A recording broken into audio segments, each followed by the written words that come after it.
Kiroko kia umothe igoti-ini inene ria Milimani mwikoiro munene hari cira wa gikuũ kia MUHURI biacara Mondika KIMANI Joseph Irungu kana Jowie ni ekinyirie kumenya itu ria igoti cira-ini uria magumiire ihinda-ini ria miaka 6 mari na mutangathi Maribe. Na thutha wa gweterera kwa ihinda mawakiri ya miena yothe maraniria kura thutha kumenyekire ati mwikoiro wa keri Maribe ndoima igoti-ini.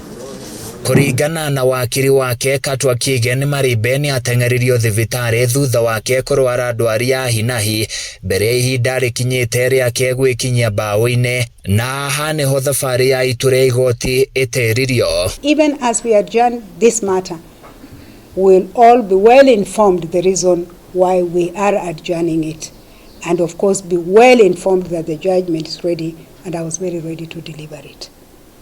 But as the parties have said, there's nothing we can do about sickness.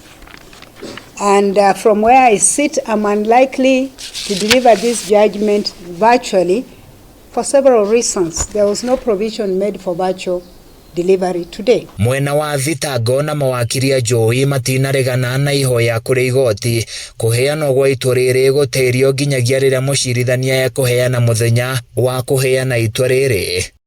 Jowie na Maribe mathitangirwo na cira wa gikuũ kia Mondika KIMANI mwaka-ini wa 2018 na riu kurekererio gwa itua ria igoti kuraririirio nginyagia tariki 15 mweri-ini wa gatatu mwaka uyu. So I want to confirm to you that I'll be ready, willing, and God willing, of course, be available on the next date for judgment to deliver this judgment in an open court and in Maribe. Mucirithania Grace Nzioka oereire cira uyu kuma kuri mucirithania James wa KWAGA uria wathamiirio igoti-ini ria guthikiriria na gutuithania macira ma njuragano na gutwarwo igoti-ini ria guthikiriria macira ma BIACARA.